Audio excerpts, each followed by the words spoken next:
हरि ओम नमः सिद्धि एष सुरासुरमनुसिन्धवन्दितं दोदगादिकं ममलं परमा वर्धमानं तीर्थं धम्मस्कतारं शेषे पुण्यतीर्थहरि ससौवसिद्धे विशुद्धस्वभावे समरेयणानदंसं चरित तव वीर्यायारि ते सौवे समगं पतेगमेव पतेगं वन्दामि अवट्टन्ते अर्हन्ते मानुषे खेते किच्चारिहन्ताणं सेताणं तरणमो गणहराणम् अजावैवकाणं साहूलं चैव सौवेसिं तेसिं विशुद्धदंसं प्राणपाणासमं समासीद्य उपसंपयामि सम्मं जतो निर्वाणसम्पत्ति। प्रवचन सार परमागम ज्ञान ज्ञेय तत्व प्रज्ञापन महाधिकार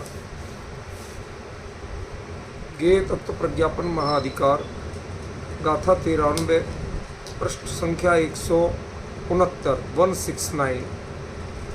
अत्थो खलु दौवमौ दौवाणि गुणपगाणि भणी दाणी तें गुणोपजाय पजय मूढ़ा ही पर समया। खलु अर्थो दव्वमो, वास्तव में जो अर्थ है वो द्रव्यात्मक है। दव्वाणी जितने द्रव्य हैं वो गुणपगाणी भणिनाणी, वो गुणमय कहे गए, गुणात्मक कहे गए। तेहिम उन दोनों से माने द्रव्य और गुण दोनों से, पज्जाया गुणों माने और, उन दोनों से पर्याय होती हैं, मतलब द्रव्य पर्याय और गुण पर्याय। किंतु पज्जय मूढ़ा ही परसमया, जो पर्याय में मूढ़ है वह परसमय ही है, वह जैनमती नहीं है, उसने जैन धर्म को जाना। ये तो अपना सरल अर्थ जो भी है वो हुआ। अब देखिए इस पर हम ज्ञेय तत्व क्या है उसका प्रज्ञापन आचार्य ने कैसे किया, इसका तो हम 2 घंटे चर्चा कर चुके हैं। अब अपनी गाथा पर केंद्रित चर्चा चलेगी।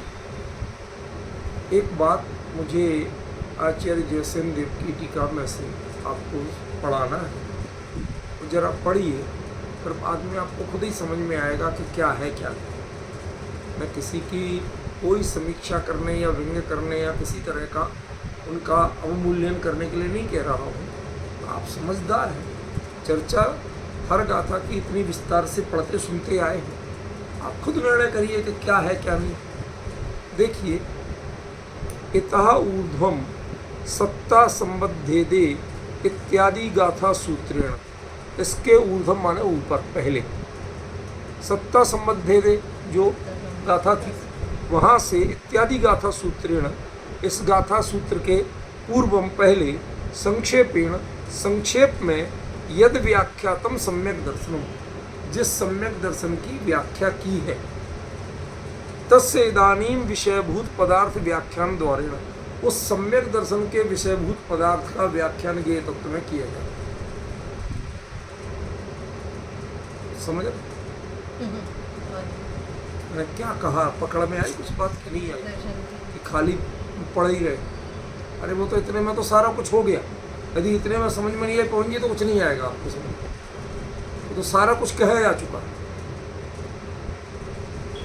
क्या बताया था, ज्ञेय माने क्या, केवल ज्ञान का विषयभूत, केवल ज्ञान के विजन में ज्ञेय का वस्तु का स्वरूप कैसा आता है वो इस अधिकार में बताया था कि नहीं बताया था।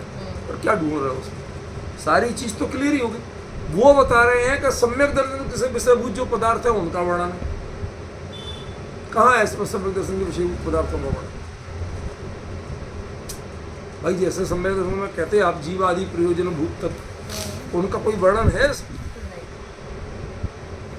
इसमें मूल रूप से द्रव्य गुण पर्याय जो भी है उनकी वास्तविक सत्ता, वास्तविक स्वरूप, कौन कैसे परिणत होते हैं, क्या उनके परस्पर संबंध है, इसलिए ज्ञेय का भी वर्णन नहीं है इसमें, ज्ञेय तत्व का वर्णन, भाववाची। समझ में? जो ज्ञेयत्व क्या है, ज्ञेय का तत्व क्या है, ज्ञेय द्रव्यों का वर्णन नहीं। समझ में? उनकी अंतरंग व्यवस्था जो है उसका वर्णन है इसमें। और बताया क्या जा रहा है, सम्यक दर्शन के विषयभूत जो पदार्थ है उनका वर्णन। इसका मतलब हम कहाँ कहाँ, पिछली अधिकार में भी कहीं सम्यक दर्शन की चर्चा नहीं है भाई। अधिकार का नाम ही ज्ञान तत्व है, तो ये तो सम्यक दर्शन की चर्चा कहाँ आई? तो हमें पहचानना होगा कि हम कहाँ कहाँ तक, दूर दूर तक, यदि हम उत्थानिका ही नहीं पकड़ पा रहे हैं आज तक, इन ग्रंथ में, इस गाथा में कहा क्या गया यही नहीं पकड़ पा रहे हैं, तो अर्थ सही कैसे करें? मेरी प्रॉब्लम समझ में आ रही कि नहीं आ रही? जब हम गाथा की उत्थानिका ही नहीं पकड़ पा रहे हैं, कि मतलब आचार्य देव इस गाथा में क्या बता रहे हैं, हमें यही पता नहीं चल रहा है, तो फिर उसका अर्थ हम क्या करें? देखो दूसरा पक्ष देखो, चलो एक बार इस बात को मान लें कि सम्यक दर्शन के विषयभूत पदार्थों का वर्णन मान लिया। अब एक बात बताओ कि जो अर्थो खलु द्रव्यमो, अर्थ द्रव्यमय है, द्रव्य गुणात्मक है और इन दोनों से पर्याय होती है, इसका सीधा सम्यक दर्शन से लेना देना क्या? भाई ये तो विशुद्ध ज्ञान का विषय है, जानने की चीज है, इसमें श्रद्धा न लायक कोई चीज नहीं। समझ गए? श्रद्धान जो होता है वो किसी में अहमपना स्थापित करे, किसी में अहमपना छोड़े, उसका नाम श्रद्धा, वो श्रद्धान है। अब इसमें किसमें अहमपना स्थापित करो और किसमें अहमपना छोड़ो, तय तो करो भाई, प्रयास तो करना चाहिए। वो हम ऐसी चर्चा करना पसंद नहीं करते कि अब आप कहे जाओ कुछ भी, विचार कुछ नहीं करो, अपन को नहीं चलता है। पूरी बातें, ऊंची ऊंची बातें, बहुत अच्छी बात वो है कि जो आचार्य कह रहे हैं वो समझो, ये सबसे बढ़िया बात है, सबसे समझदारी की बात है। आचार्य क्या कह रहे हैं वो तो तुमने धेला नहीं समझा, और बाकी बातें बहुत किए जा रहे हैं। समझा? ये अपने आप को धोखा दे रहा है। क्या हम कुंद को नहीं पहचानते? उन्होंने पूरे 92 गाथा को एक नाम दिया, ज्ञान तत्व प्रज्ञा। उसके बाद अब जो शुरू हो रही पूरे अधिकार की इतनी गाथाओं को क्या नाम दिया? ज्ञेय तत्व प्रज्ञा। और तीसरा नाम लास्ट में जाके चरणान योग चूली। इसके अलावा कोई अधिकार कुंद ने नहीं बनाया। समझ गए? तो जब उन्होंने बनाया ही नहीं है, सम्यक दर्शन का कोई अधिकार नहीं बनाया, तो आपको सम्यक दर्शन का अधिकार कहाँ से मिल गया? पहली बात। और फिर सम्यक दर्शन के विषयभूत तत्व, खरेखर यदि आप वास्तविक सम्यक दर्शन की बात करो तो उसका विषयभूत क्या है? निज ज्ञायक के अलावा क्या है? जो निश्चय सम्यक दर्शन जिसे आप कहते हो, वास्तविक सम्यक दर्शन जिसे आप कहते हो, उसका विषय यदि निज ज्ञायक, श्रद्धा का विषय निज ज्ञायक के अलावा कुछ बन जाए, उसे किसी और में उपयोग जाने लगे, वो इंटरेस्ट लेने लगे, उसे क्या कहोगे आप? सम्यक दर्शन नहीं होगा। विपरीत श्रद्धान कहोगे, चंचल श्रद्धान कहोगे, या अविचल श्रद्धान कहोगे? विपरीत श्रद्धा। भाई एकदम से विपरीत नहीं भी कहो तो ये तो तय है कि वो चंचल है, टिक नहीं रहा। भाई श्रद्धा तो किसी एक में हम पर स्थापित करती, और वो नहीं हो रहा। यही तो हुआ ना कि मैं इसको भी अपना मान रहा हूं और इसको भी जान रहा हूं। क्यों जान रहा हूं भाई? जानना तुम्हारा काम ही नहीं, जानना तो ज्ञान का काम, फिर इसमें रुचि तुम क्यों ले रहे हो? समझ रहे? तो वास्तविक सम्यक दर्शन का विषय क्या है? बस निज ज्ञायक के अलावा कुछ है ही नहीं। तो वो फिर क्यों तो वो 7 तत्वों को जानेगा और क्यों द्रव्य गुण पर्याय को जानेगा। प्रश्न समझ में आ रहा है कि नहीं? बड़ा क्लियर विजन में दे रहा हूं आप। जब तक ये तत्व का अर्थ नहीं आएगा समझ में, तब तक ये अधिकार इसकी एक भी गाथा पकड़ में नहीं आती। और आप सभी लोगों से एक निवेदन करना है, मैं जो चर्चा करता हूं वो आगे पीछे का एक क्रम होता है, एक तारतम्य, एक रिदम में चर्चा करता हूं। इसकी कोई भी कहीं से हमें अच्छी लगी, हमने क्लिप काटी, उसका एक नया टाइटल लगाया और पोस्ट कर दिया, ये कृपया करके सबको बता देना, दोबारा ये हरकत कोई नहीं। और कुछ भी है मुझे पहले भेजे पर्सनल और मुझसे पूछे, समझ गए? ये व्यर्थ के विवाद खड़े करना, बात कुछ कही, उसको आपने हेडिंग कुछ लगाई, कहीं से कहीं भेजते गए, मुझे फुर्सत नहीं, मैं अपने काम में लगा हूं। इन दोनों यूनिवर्सिटी का बहुत ज्यादा काम है और आप लोग पूरा गेम खड़ा कर देते हो। आपको सुनने के लिए चर्चा है, समझने के लिए चर्चा है, पंचायत और चौधराट दिखाने के लिए नहीं। क्लियर कट समझिए, जिसकी होनहार भली होगी वो अपने आप सुनेगा, समझेगा। लेकिन आइंदा कोई भी व्यक्ति, चाहे विजय जी हो चाहे कोई हो, ये कतई इस तरह की नहीं होगी। और कोई बात करना मुझे पहले भेजो, मेरे से पूछो, मेरे से कंसेंट लो, उस पर हेडिंग क्या डालना है मेरे से पूछो, समझ में? इस तरह का प्रयोग कोई नहीं करे। मैं कोई बात बता रहा हूं, अभी इसी की काट के कह दो वो तो जयसेनाचार्य के लिए कह रहे थे कि उन्होंने तो गलत हेडिंग दे दी। ये सब तरीके बहुत गलत हैं। मैं कभी किसी के प्रति अभिनय का, कभी आगम विरोध का कोई नहीं, दृढ़ अभी भी हूं। मैं अभी भी दृढ़ता से कह रहा हूं कि जो प्रतिष्ठित जिन बिंब को जब आप भगवान अनंत के रूप में मानते हो तो उस समय जल नहीं डाला जा सकता, वो उनकी मर्यादा का उल्लंघन ही है।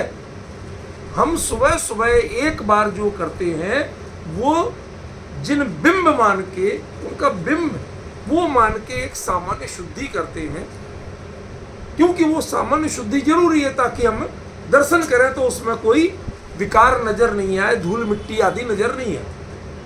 उसके लिए आप जल डाल के करो, गीले कपड़े से पहुंचो, जो भी करो वो एक मर्यादा में ठीक है।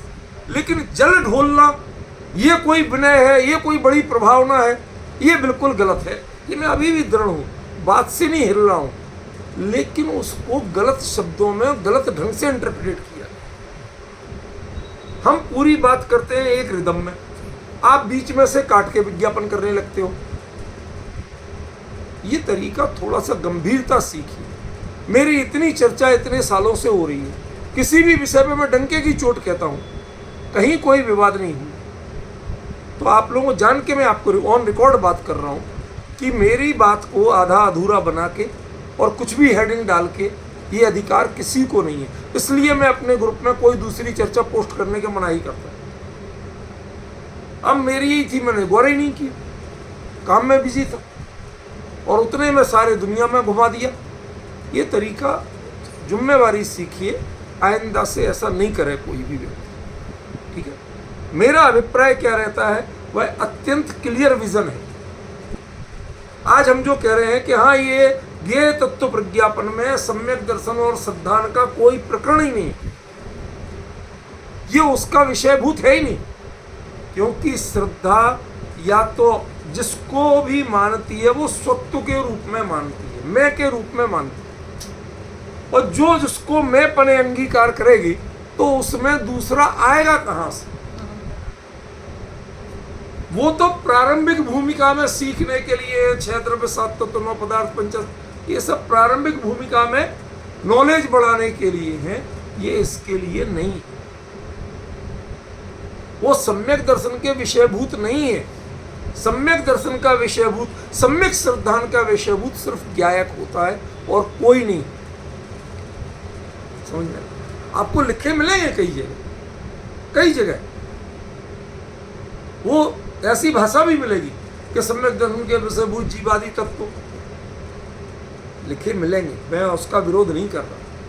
लेकिन उसके बावजूद मैं ये बात उतनी ही दृढ़ता से कह रहा हूं कि वो सम्यक दर्शन के विषय नहीं है, वो सम्यक दर्शन का प्री कोर्स है। समझ गए भाई? इनसे जानो पहचानो, तुम्हें कुछ पता तो चले कि हम किस दिशा में बढ़ना है। जैसे रेलवे टाइम टेबल देख के आप सर्च करके तब अपनी ट्रेन चुनते हो ना, फिर चढ़ते किसमें हो, फिर और का विकल्प करते हो। जो टिकट बुक हुआ हुआ, खत्म। अब हमारी ट्रेन यही है और बाकी चलती है नहीं चलती हमें क्या लेना देना। समझ गए? और किसी ट्रेन का एक्सीडेंट हो जाए, हमारा तो नहीं है ना, बात खत्म। घर के लोग निश्चिंत होते कि जिससे गए हमारे घर के, उसमें तो नहीं हुआ। ये श्रद्धा सिर्फ एक में ही हम पना स्थापित।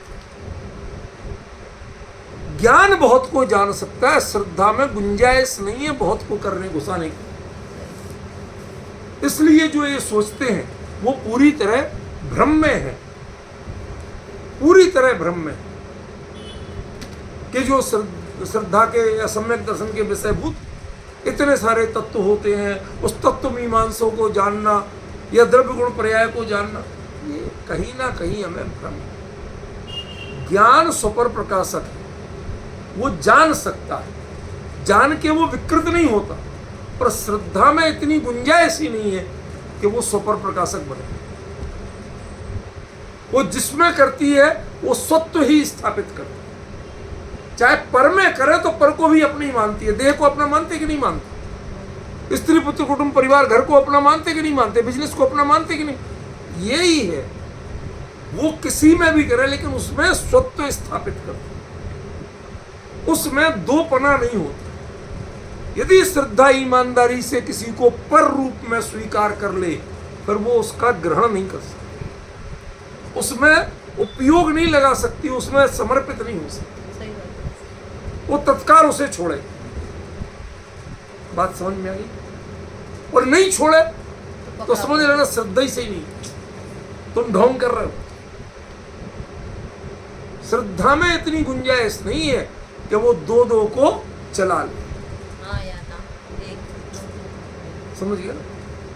और रिश्तों में ऑप्शन चल सकते हैं, भाई बहन में चला लो, चार भाई हो चारों भाई हैं कि नहीं, चाचा ताऊ में चला लो, मामा बुआ में चला लो, लेकिन पति की पत्नी या पत्नी के पति में ऑप्शन नहीं है। समझ गए? कम से कम अपनों में तो नहीं होते। वो उन लोगों के चार होती हैं, वो बात अलग है। अपनों में विकल्प नहीं होता, और चीजों में चला सकते हो, इसमें आपको कोई छूट नहीं। तो श्रद्धान का विषय भूत अनेक पदार्थ हो ही नहीं सकता निज गायक के। और सच्चा श्रद्धान सम्यक दर्शन नाम दे रहे आप, तो उसका तो अनेक हो ही नहीं सकता। ट्रिपल क्लियर हुआ, विषय क्लियर हुआ। इसलिए जो ज्ञेय है, जो अनेक है, जिसमें विविधता है, वो कभी सम्यक दर्शन का विषय नहीं हो सकता। वो नॉलेज का विषय, वो ज्ञान का विषय। अब फिर आपने ये क्यों कहा कि यहाँ ज्ञेय माने मात्र केवल ज्ञान का विषय? तो ये नहीं कहे तो क्या कहें? क्यों?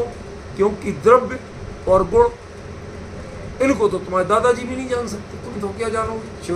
तुम माने शिवोपम ज्ञान, तुम माने शिवोपम। तुम रट सकते हो, पढ़ सकते हो, शब्दों में बात खेल सकते हो, लेकिन ज्ञान का ज्ञेय नहीं बना सकते। बात समझ में आई? प्रॉब्लम कहाँ है कि तुम ज्ञान का ज्ञेय नहीं बना सकते, और कुछ भी कर सकते। ज्ञान का ज्ञेय बनाने की ताकत तुम्हारी नहीं। अब इससे देखो और क्या कहूंगा, बात समझ में आ गई नहीं? इससे देखो और क्या शब्द प्रयोग करूं कि आप उसको ज्ञान के शब्दों में रट लो। उसको यदि आप समझते हो कि मैं ज्ञानी हो गया शब्द रट रट के, तो ये पंडित सारे इसी मुगालते में तो हैं, इसी मुगालते में सारे पंडित जी रहे कि मैंने परिभाषाएं रट ली, मैंने दृष्टांत से समझा दिया, माने मैं ज्ञानी हो गया। डिफरेंस समझ में आया? गुरुदेव के सामने किसी ने अपने आप को ज्ञानी कहने की हिम्मत नहीं की हो तो बता दो। समझ? क्यों? क्योंकि आप क्षुद्र क्षोभसम के और शब्दों के ज्ञाता हो। मूल तत्व का ज्ञान जिसको है उसका निर्णय तो वो करते थे, वो बताते थे, या जीव को स्वयं होता था, उनके सामने किसी ने नहीं दिया। समझे कि नहीं? इस चीज पे आपको अच्छी तरह से ध्यान देना।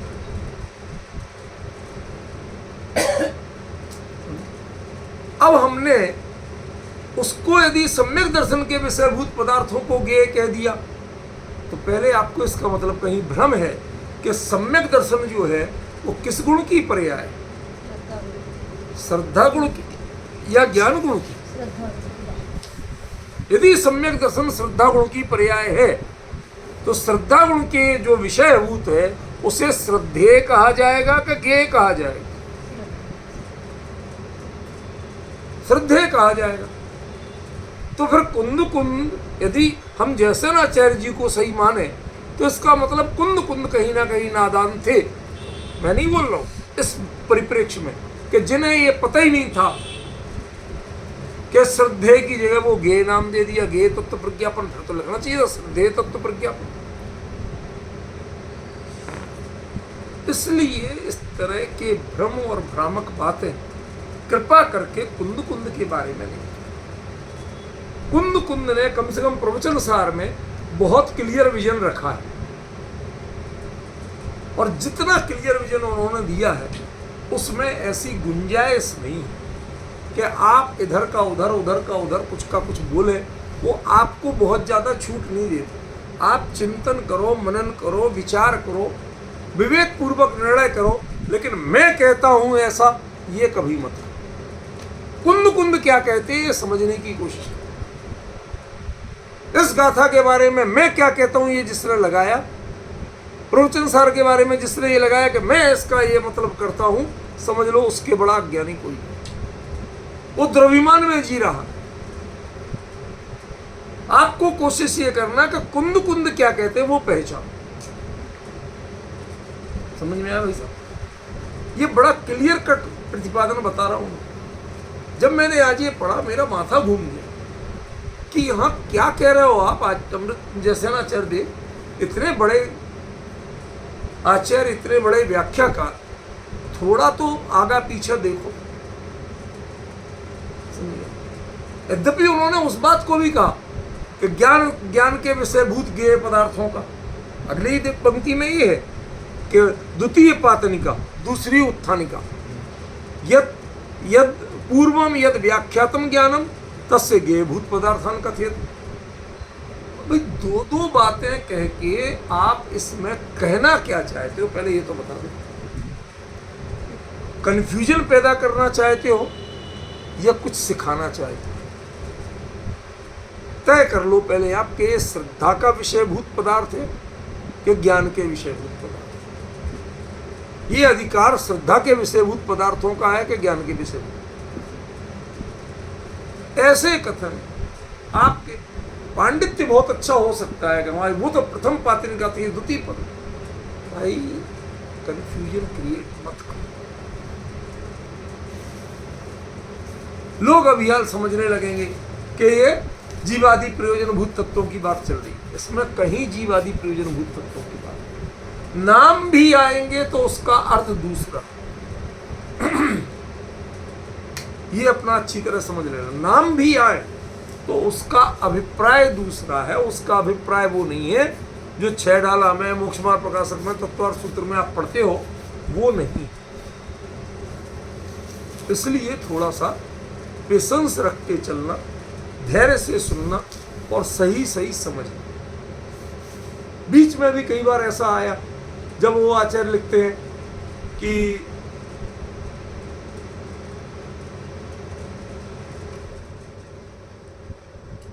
आचार्य ने साफ साफ लिखा कई बार कि मतलब जो टीकाकार आचार्यों ने कि सम्यक दर्शन के अधिकार हो रहा है अब फला तत्व का, वो अधिकार एक्चुअली नहीं है। ज्ञेय तत्व को ही, ज्ञान तत्व को ही समझने के लिए भिन्न भिन्न पड़खों से चीज बताते हैं। जैसे एक चीज है, इसको इस पड़खे से दिखाया, फिर इस पड़खे से दिखाया, फिर इस पड़खे से दिखाया, फिर इस पड़खे से दिखाया, फिर इधर से दिखाया, फिर इधर से दिखाया। दिखाया क्या? 6 चीजें दिखाई। एक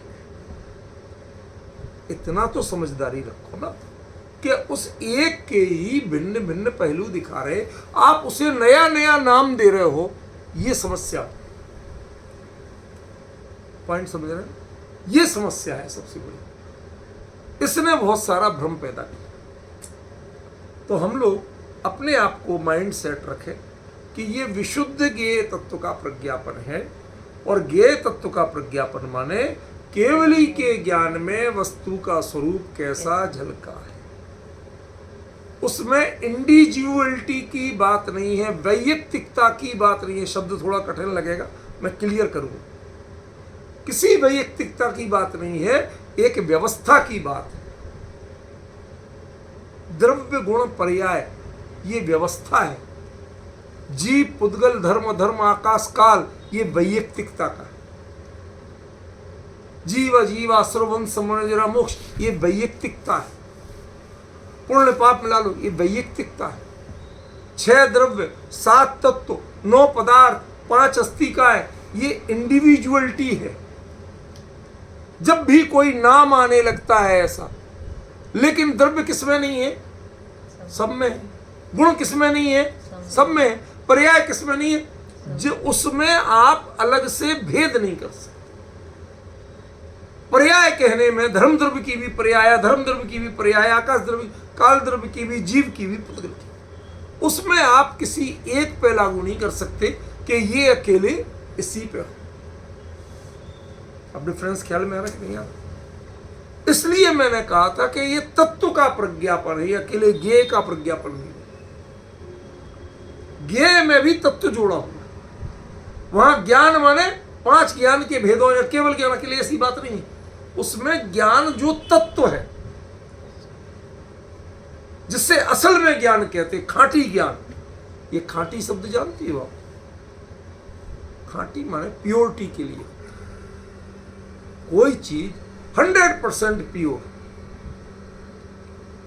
आपने शुद्ध सोना पहना कभी? धोखे में हो, कोई नहीं पहनता।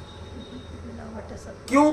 वो इतना नरम होता है कि आप जो भी बनवाओगे, चूड़ी बनवाओगे वो टेढ़ी मेढ़ी हो जाएगी, अंगूठी बनवाओगे वो टेढ़ी मेढ़ी होके फंसेगी।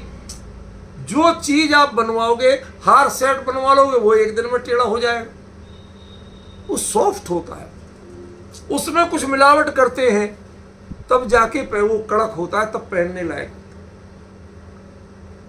आप धोखे में रहते, हम तो सोना पहन रहे, शुद्ध सोना पहन रहे। ऐसे ही वो सम्यक शुद्ध सम्यक दर्शन के विषय भूत जीवादि प्रयोजन भूत तत्व, ये प्रयोजन और प्रयोजन भूत ये जीवादि ये सम्यक दर्शन के विषय नहीं है। ये प्रथम भूमिका में पहचान कर निर्णय करने के लिए ये काम किए, उनकी परिभाषाएं काम की है। श्रद्धा किस पे समर्पण करे, वो उसमें अनेकता नहीं होती, उसमें सिर्फ एक होता। समझे? ये डिफरेंस नहीं पकड़ पा रहे। यहां केवल ज्ञान ने हम आप जाने, क्षयोपशम ज्ञान जाने। क्षयोपशम ज्ञान होता किसको है? छद्मस्थों के वीतरागियों को, छद्मस्थों को होता है। तो ये इनका ज्ञान प्योर जानता कब है? उसमें श्रद्धा गुण की विपरीत परिणति और चारित्र गुण की विपरीत परिणति ये अपना इफेक्ट डालती रहती। इसलिए वो उसमें कभी अच्छा बुरा, मेरा तेरा, हे गे उपाधि कुछ न कुछ लफड़ा करते ही रहते। समझे कि नहीं? ये चीज हमें समझना। इसलिए कहा कि छद्मस्थों की दृष्टि से वस्तु स्वरूप जैसा है, आप छूटते ही क्या कहोगे? ये क्या है? ये पुद्गल है। और केवल ज्ञान क्या कहेगा? ये दब्ब गुण पंचेत्थो अर्थो अर्थित्ने वित्तो, ये द्रव्य गुण पर्यायातक एक अर्थ है जिसमें द्रव्य भी है, गुण भी है, पर्याय। वो इसे अर्थ कहेगा, वो इसे पुद्गल नहीं कहेगा। और यदि आप पुद्गल कहते हो तो क्षोभसम ज्ञान कहेगा। समझ गए? उसका स्वरूप जड़ है, चेतन नहीं है। उसके गुण स्पर्श रस गंध वर्ण है, वो आत्मा चेतन में नहीं होते। ऐसा जानना अलग चीज है। और इसकी पहचान, ये तो पुद्गल है, ये तो ये फला है, ये अलग अलग रूप में जो पहचानना, सामान्य परखता से नहीं पहचानना, ये केवल ज्ञान का काम नहीं है। वीतरागी को जब रागी नहीं है तो वो उसकी विशेषता को क्यों पहचाने, इंडिविजुअलिटी को क्यों पहचाने, वो उसकी तरलता और सरलता को क्यों नहीं पहचाने। समझ गया? सामान्य आकार को वो ग्रहण मुक्त करता है, वो विशेषाकार को ज्यादा ग्रहण मुक्त करता है। ज्ञान का विषय सामान्य विशेषात्मा तदर्थो विषय, ज्ञान का विषय दोनों हो सकते हैं, लेकिन किस ज्ञान का? वो क्षोभसम ज्ञान। केवल ज्ञान में जो भी है वो उसकी जो विशेष है उसको भी वो सामान्य, किस रूप में? ये पर्याय। किस रूप में? पर्याय। आपकी अंगूठी, इसकी डिजाइन बहुत सुंदर है, उसकी डिजाइन में तो मजा नहीं आया। उस सुनार को गलाना है, वो क्या देखता है? भाई साहब ये भारी है, वो हल्की, वो वेट से देखता है, वो इससे नहीं देखता। प्रॉब्लम समझ में आई? ये सबसे बड़ी प्रॉब्लम। वो सामान्य का, ये तुम्हारी अंगूठी सुंदर डिजाइन अंगूठी है कि कड़ा है कि चेन है, वो तो ये कहता भाई साहब देखो ऐसा है, हमें परेशान मत करो, तुम्हें जो लेना ले लो, जो सोना तुम लाए वो तोल लेंगे, ये तोल लेंगे, जितना डिफरेंस हो उतना सोने का दाम दे दे। अब पॉइंट समझे कि नहीं? क्लियर हुआ? उसने क्या कहा? सामान्य आकार को ग्रहण किया, विशेष होते हुए भी, मतलब इतने ग्राम सोना होते हुए भी उसने स्वर्ण पने को ग्रहण किया। पॉइंट समझे? उसने ये ग्रहण नहीं किया कि ये अंगूठी है, ये उसको सोना, अंगूठी का सोना सस्ता और मंगलसूत्र का सोना महंगा कह सकते हो आप? गरीब का सोना सस्ता और करोड़पति का सोना महंगा कह सकते हो आप? ये असल में ये अंतर पड़ रहा है। वो सोने की विशेषता जानता तो है, लेकिन किस रूप में? ये 4 ग्राम का है, ये 6 ग्राम का है, इसके बदले ये लोगे तो 2 ग्राम के पैसे देना पड़ेंगे। वो 2 ग्राम अंगूठी के पैसे नहीं देना है, वो 2 ग्राम सोने के पैसे। ये है केवल ज्ञान का ज्ञेय। और हमारा ज्ञेय क्या होता है? मेरी अंगूठी तुम्हारी अंगूठी से 2 ग्राम भारी है। समझ? खरे खरे इतने 12,000 रुपए देके या 15,000 रुपए देके तब ली है।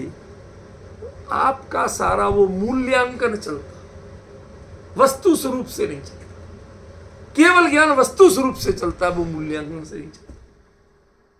वो कहता है ठीक है पैसा लगे, किस बात के लगे ये तो बताओ, पहचानो काय के लगे पैसे? क्या सोने के लगे? समझ गया? एक और लिया जाता मेकिंग चार्ज, मैं भी सब बताने वाला हूं। मेकिंग चार्ज तो कहता भाई साहब हमारे यहां लिखा हुआ है मेकिंग चार्ज 5%, तुम कुछ भी बनवा लो, ठीक है ना? तुम जो दोगे वो सोने का सोना है, और जो लोगे वो गहना है। रेट लगेगा सोने का, लेकिन जो 5% लगेगा वो गहने का। अब तुम चाहे हार ले लो, मंगलसूत्र ले लो, कड़ा ले लो, करधनी ले लो, जो चाहे ले लो, मर्जी तुम्हारी। वो 5% पर्याय का लग रहा है, पर्याय पने का लग रहा है, करधनी का नहीं लग रहा। ये केवल ज्ञान और हमारे ज्ञान का अंतर बता रहा हूं। केवल ज्ञान का ज्ञेय क्या होता है और हमारा ज्ञेय क्या होता है, वो अंतर बता रहा हूं। उसमें तत्व होता है, उसमें ज्ञेय एक तत्व होता है और हमारे में ज्ञेय एक इंडिविजुअलिटी होती है, उसकी आइडेंटिफिकेशन है। समझ गए? उसमें वो केवल ज्ञान में भी पर्याय भी आएगी, पर वो एक ज्ञेय के रूप में आएगी।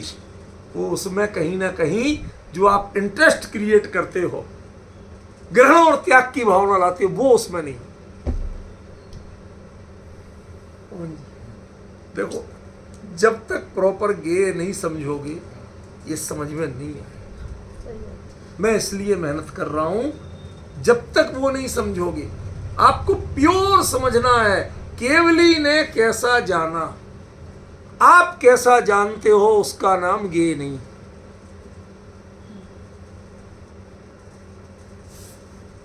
क्या कहा?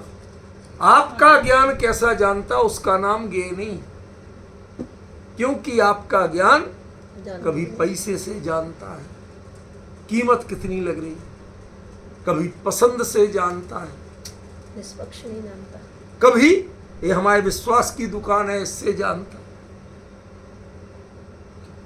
बहुत से बहाने। आपके ज्ञान में वस्तु कम और बाकी चीजें ज्यादा हो, इसलिए वो ज्ञेय नहीं। आप जान के उसे करप्ट कर देते। सही बात। वस्तु करप्ट नहीं थी, आपने करप्ट कर, इसलिए आपका ज्ञान का विषय, उसका नाम ज्ञेय नहीं। मात्र केवली जो जानते हैं, जैसा जानते हैं, उसी का नाम ज्ञेय है। सुनार कोई डिजाइन पसंद नहीं करता और हर डिजाइन पसंद करके लाता। अरे पसंद करके लाता माने जो हमारे यहाँ जल्दी बिक जाए तो रुके नहीं, उसे खुद पहनने के लिए पसंद नहीं करता। सही बात। समझ? उसकी कभी व्यवसायत्मकता कि कौन माल जल्दी निकलेगा, ये भी ज्ञेय है। ठीक है ना? लेकिन जो ही ये बहुत पसंद का है, मेरी सबसे पसंद की डिजाइन, अब ये क्षोभसम का ज्ञेय, क्षोभसम का ज्ञेय ज्यादा होता नहीं। समझ? मैं लिख के बताता हूं।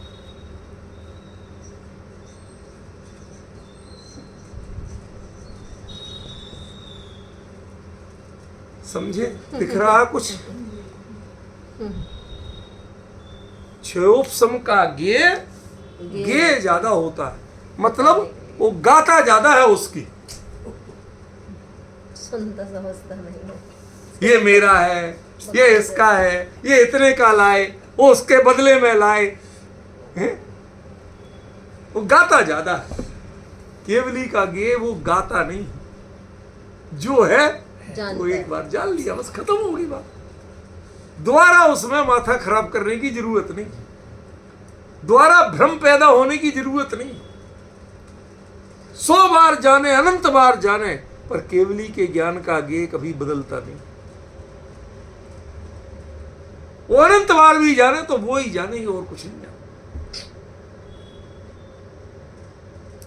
ख्याल में? इसलिए ये ज्ञेय तत्व का प्रज्ञापन है।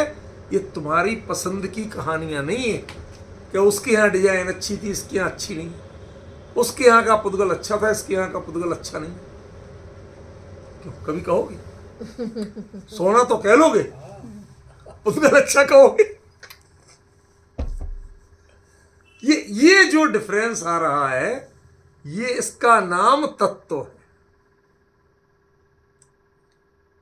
इससे ज्ञेय तत्व बनता है, और ज्ञेय जब तत्व बनता है तब वह केवल ज्ञान का ज्ञेय होता, तब वह केवली का ज्ञेय होता।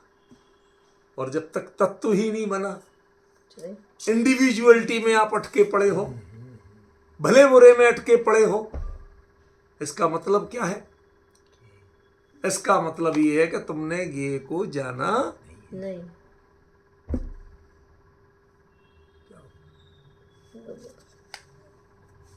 बात समझ में आई कि नहीं है?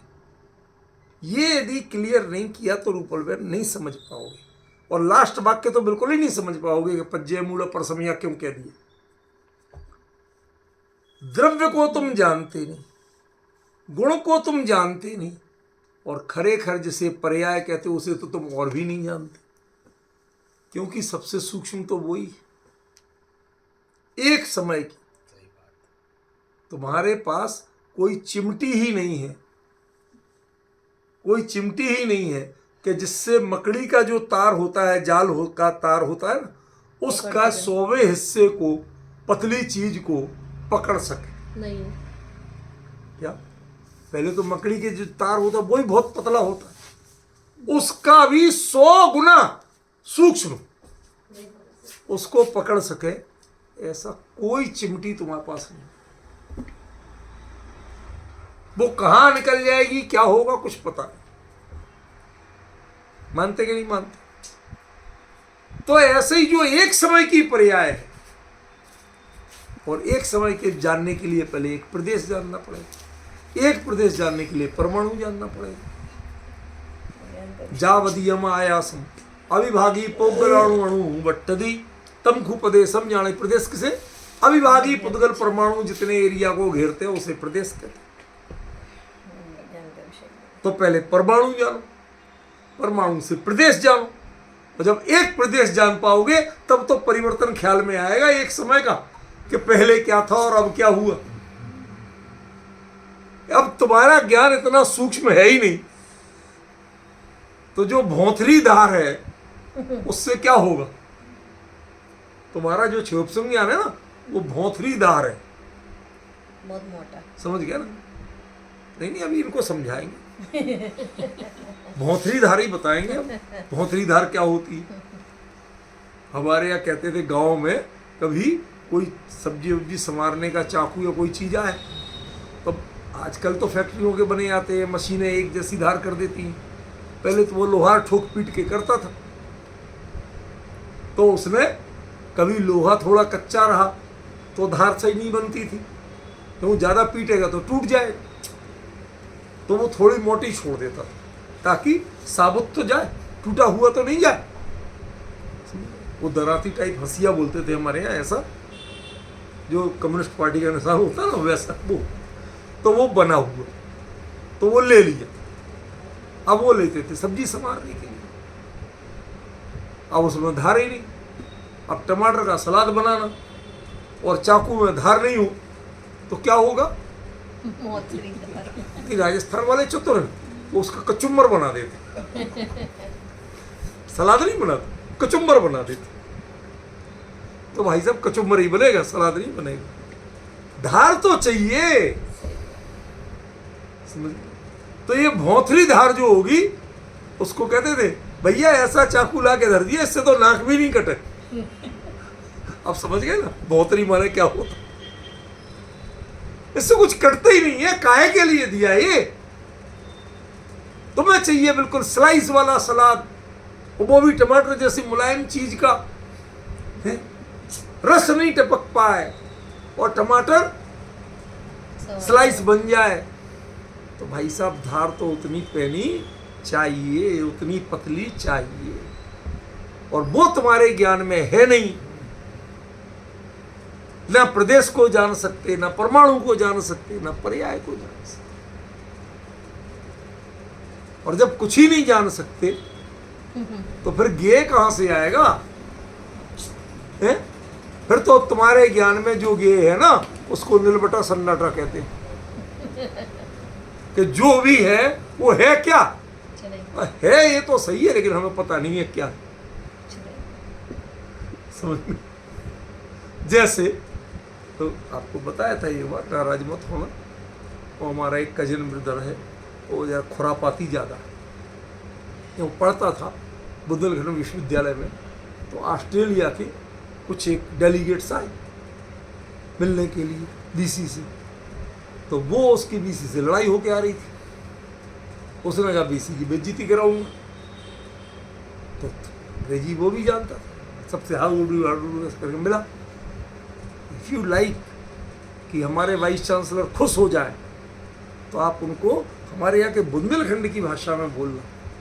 तो मुझे तो हिंदी भी नहीं आती अच्छी, बुंदेल के यहाँ से बोलेंगे, I will teach you, I will talk.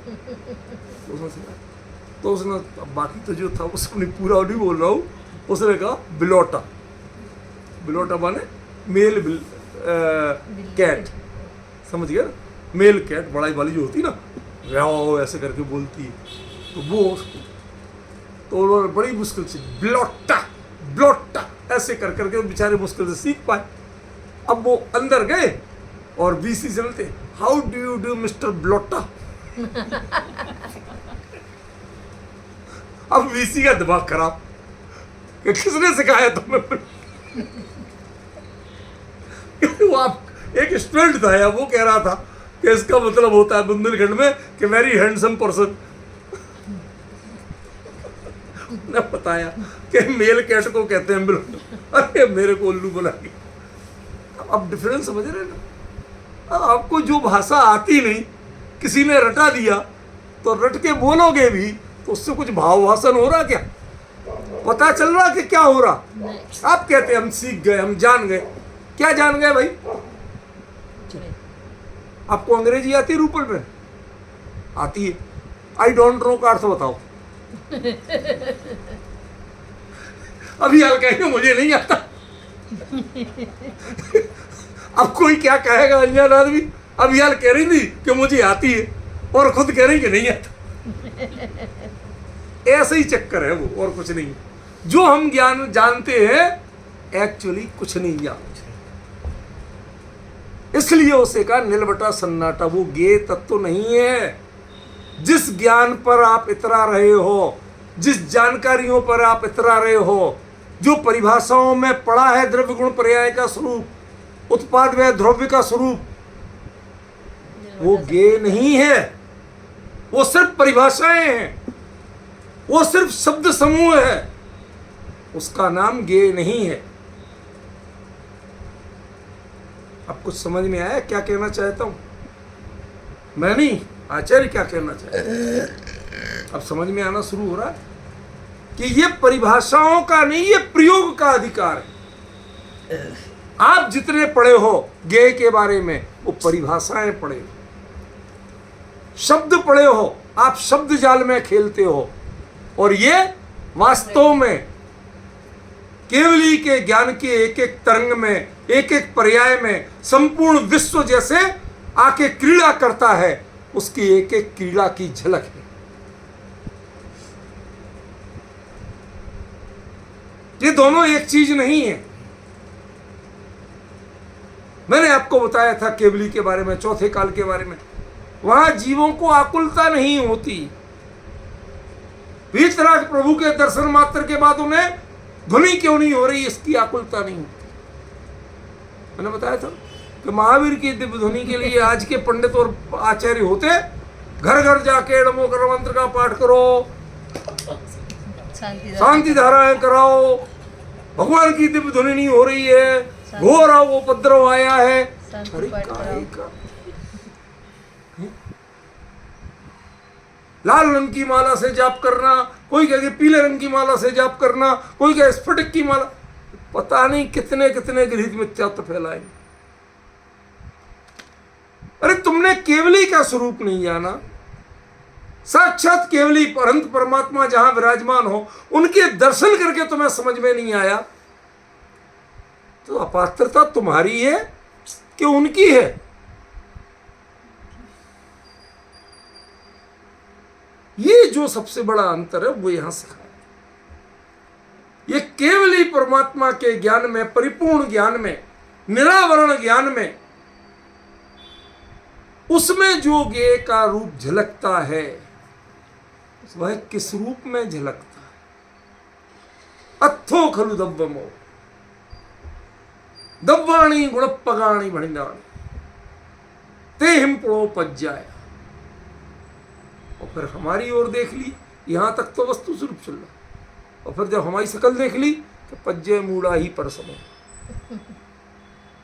नहीं आया। ऐसा एक बात बताता, वो हमारे पिताजी सुनाया करते थे कि कहीं महफिल में कोई नाच रही थी नचनियाँ, तो उसकी व्याख्या करके बताते थे। तो वो कहते कि धिक है तबला बाजे। तबला जब ऐसे मारते ना तो धिक धिक की आवाज होती ना।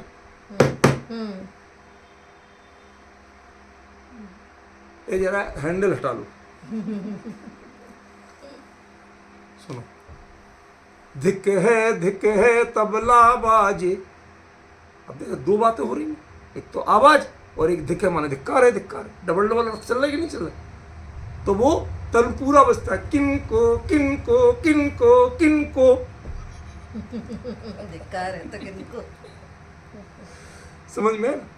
तब हाथ उठा के नारी, वो गोल गोल घूमती है, तो हाथ उठा के नारी कहे इनको इनको इनको इनको। अब बताओ, उसमें ध्वनि आई और संदेश आया, दोनों में क्या इंप्रेसिव है? जो साउंड है, साउंड एंड मैसेज, दोनों में से इंप्रेसिव चीज क्या है? दिखे ठीक है, तबले की आवाज होती है, दिखे मैसेज, लेकिन मैसेज इंपॉर्टेंट। किनको किनको वो आवाज होती है, लेकिन जो मैसेज है वो इंपॉर्टेंट है, वह फोनिक साउंड इंपॉर्टेंट नहीं। वो हाथ उठा के कैसे डांस करती है, ये फैक्ट है कि वो ऐसे करती है, लेकिन उसमें स्टाइल इंपॉर्टेंट नहीं है, बल्कि मैसेज इंपॉर्टेंट है जो कवि ने निकाला कि तब हाथ उठा के नारी कहे इनको इनको इनको इनको। ये तुम्हारी विडंबना है, तुम जो नारी को नाचते देखना चाहते हो, तुम्हारे कारण नाचना पड़ रहा है। तुम्हारे लिए ये आदतें नहीं होती तो हमें नाचना नहीं पड़ता, ये कोठे नहीं बनते। समझे? ये क्षुद्र क्षोभसम वालों के लिए सारे नए नए नाम और सारी कहानियां गढ़ी गई, हे गे उपाधेय गढ़े गए। केवली के ज्ञान में कोई हे गे उपाधेय नहीं। बताओ किससे परहेज करते हैं जानने से? साथ में नरक की वेदनाएं जानने से परहेज है? नहीं है। बताइए। सत्य व्यसन जानने से परहेज है? नहीं। जिस क्षण परहेज करेंगे उसी क्षण वीतरागी नहीं रहेंगे, और वीतरागी नहीं रहेंगे तो केवली की भी नहीं रहेंगे। हमें डिफरेंस पहचानना पड़ेगा, समझे कि नहीं? ये ज्ञेय तत्व यदि समझ में आने लगा तो इसके समझ में आने से ज्ञान तत्व क्लियर होगा। तब ज्ञान का स्वरूप क्लियर होगा कि एक्चुअली ज्ञान जानता कैसे। जैसे हम जानते, हमको भी लगता हम भी कुछ ज्ञानी हैं, समझ गए ना? चुईया के हाथ में हल्दी की गांठ लगी, वो भी अपने आप को पंसारी मानते, समझ गए? वो एक आइस ट्रे ले आए, हम तो फिर जब आई जाएगा हो गया, एक पार्ट तो शुरू हो ही गया। ये ऐसी बातें जो हैं, इसको मूर्खता कहते हैं और कुछ नहीं कहते। फ्रिज आने पे और चालू होने पे वो आइस ट्रे पार्ट होती है, वरना उसमें जितना चाहे पानी भर लो आइस जमेगी। वो फ्रिज का पार्ट तब है जब फ्रिज आए, वो फंक्शन शुरू हो। तुम्हारे अंदर वीतरागता का फंक्शन शुरू नहीं हो रहा तो तुम्हारा जो क्षोभ संज्ञान है वो ना ज्ञान है और ना उससे जानने जाने वाली वस्तु ये। इसलिए जितने पंचास्तिकाय संग्रह में और अन्य ग्रंथों में जो ज्ञेय का वर्णन है, वो ज्ञेय का वर्णन नहीं है, वो एक्चुअली पदार्थ व्यवस्था का वर्णन। ज्ञेय का वर्णन तो ये है जो आप रट रट के सुनाते हो, गाथाएं गा गा के सुनाते हो, वो तो ज्ञेय है, वो ज्ञेय नहीं। इसलिए आपको पहचानना पड़ेगा कि आप एक्चुअली आप कहां खड़े हो, क्या बात कर रहे हो और यहां क्या कहा। जब आचार्य को इतना डिफरेंस वो बता रहे हैं और आप सामने वाले नहीं पकड़ पाए तो आचार्य को ये लगता है कि हम ये बात कह किससे रहे। सच बताऊं, कुंद कुंद यदि अकेले में नहीं लिख रहे होते प्रवचन सार, सामने वालों को देख के लिख रहे होते तो कोई लिखा ही नहीं जाता। अकेले में थे, सामने कोई समझे नहीं, होगी जिसकी होनार तो समझेगा, नहीं होगी नहीं समझेगा। मैं तो अपना, मैं जो समझा वो लिखा। ये डिफरेंस है प्रवचन सार का सबसे। कुंद कुंद के सारे ग्रंथ किसी ना किसी के लिए लिखे गए हैं, प्रवचन सार किसी के लिए नहीं। प्रवचन सार तो केवली के लिए अपनी कॉपी जचाना है और कुछ नहीं। महाराज मैंने जो सीखा, जो समझा, अब आपके ज्ञान में तो सब झलक ही रहा है, अब आप भी जान लेना कि ये ठीक है कि नहीं।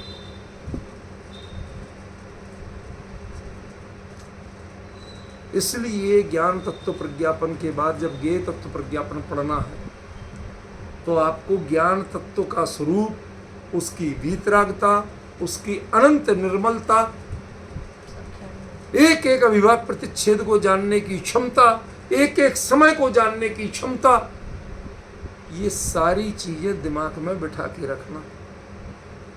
अदरवाइज ज्ञेय तत्व कभी समझ में नहीं आए।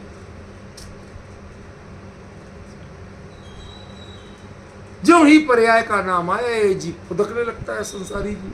हाँ अब हमारी बात आई, क्योंकि द्रव्य गुण तो समझ में आ नहीं रहे थे, दिख ही नहीं रहा। पर्याय में फुदकने लगा।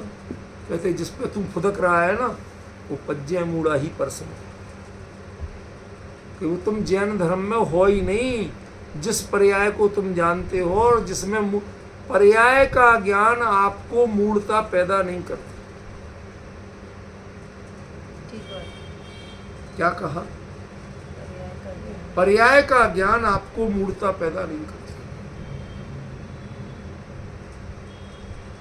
वो तो वीतरागता पैदा करता। तो किससे मोह कर? ये जो चमड़ी है इसके अंदर जो बह रहा है, अब सबको शांत भाव से बिल्कुल क्लियर जान लो। अब मोह करके दिखाओ, बताओ है दम किसी में तो बताओ, करके दिखाओ। मोह नहीं कर सकते, ये नहीं कर सकते। क्यों? जिस कारण से नहीं कर सकते, कमजोरी वो है, गलती वहां है। वस्तु में गलती नहीं आई, ज्ञान खराब नहीं हुआ है, जो बीच में है ना वो खराबी। वो बीच यदि हट जाए तो ज्ञान भी निर्मल है और ज्ञेय भी निर्मल है। ठीक है। इन दोनों में गड़बड़ी नहीं है। वो पर्याय को जानते हैं लेकिन कोई पर्याय उनको मूल नहीं बनाता। क्या मूलता है? वस्तु जैसी है वैसी जान लेना। कोई वस्तु उसमें कहीं नहीं लिखा कि तू अच्छी है कि बुरी है, कि तू है कि उपादेय है, किसी में कहीं लिखा है? नहीं। आप जहर को घबराती हो, सा नाम सुनती हो, जहर जहर जहर। आपको पता है दुनिया की जितनी दवाइयां बनती हैं वो 90% जहरों से बनती है। मैं अपनी सही घटना बताता हूँ उनको। एक बार वो बैजी से दवाई लाता था आयुर्वेदिक थोड़ी, तो उन्होंने जितना कहा उसको, जो कूट पीस के बनाता था ना, जितनी मात्रा कही उसने गलती से हर चीज़ 2 बार डाल दी। और कैसे डाल दी? बैजी ने पहले बोल दिया, वो डालता गया। अब बैजी ने कहा क्या क्या डाला, क्या आप ही बताओ। आप बोलते गए, मैं डालता गया। तो उन्होंने दोबारा बोला सब मिलाओ, डाली कि नहीं डाली। तो उसने लेके दोबारा डाल दी। समझ गया ना? अब डबल डोज हो गया। क्या अब इनकी 20 पुड़िया बना दो, तो 20 तो पहले भी बनना थी, अब बन गई तो उसमें डोज डबल हो गई। अब वो दवाई शाम को हमने खाई भोजन के साथ। अब खाने के बाद थोड़ी देर बाद जो बिगड़ती है वो समझ में ही नहीं आया क्या हो रहा। मतलब जो हार्ट बीट है वो बिल्कुल बीच में एकदम ब्रेक हो जाए, फिर चालू हो जाए, फिर एकदम ब्रेक हो जाए, फिर चालू हो जाए। अब इसकी व्यग्रता, बेचैनी आप समझ सकते हो। तो मुझे बैठे चैन नहीं, लेटे चैन नहीं, खड़े होके क्या करें। मैं इनसे कहा गैस वैस फंस गई हो, थोड़े चलो फिरो। अब घर में तो ऐसे ही सोचते, कराते रहे।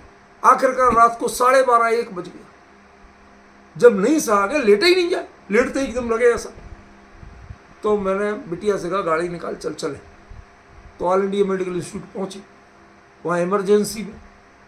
अब डॉक्टर ने देखा तो सबसे वो तो ECG करेगा। उसने चेक किया जो थोड़ा, तो चेक करते ही वो कहता भाई साहब ये तो पूरा ब्रेक आ रहा है। उसने कहा आपको तो तुरंत स्टंट डालना पड़ा, वो ये डालना पड़ा, वो डालना पड़ा। मैंने कहा भाई मैं बीमार नहीं हूँ। कहते नहीं हो तो काय को आए,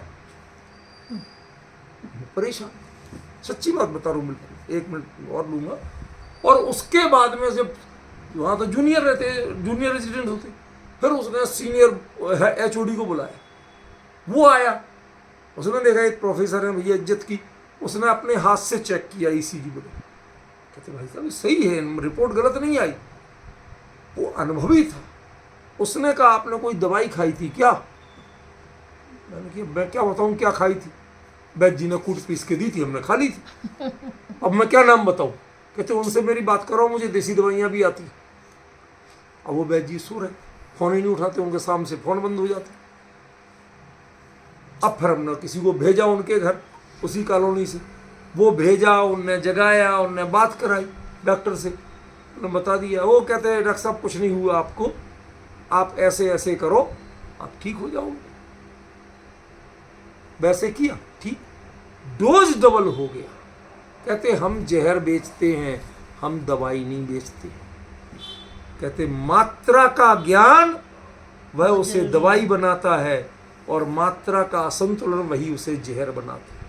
ऐसे ही आपको गे में जब जो मात्रा घटती बढ़ती है, एक मात्रा बड़ी लगा देते हैं आप कि ये मेरा है, ये तेरा है, ये है, ये उपाधि है, ये जो मात्रा बढ़ रही ना, ये उसको जहर बनाती है गे को। अदरवाइज गे तो गे रहेगा। उसकी चर्चा आगे चलेगी, आज 2 मिनट ज़्यादा हो गए।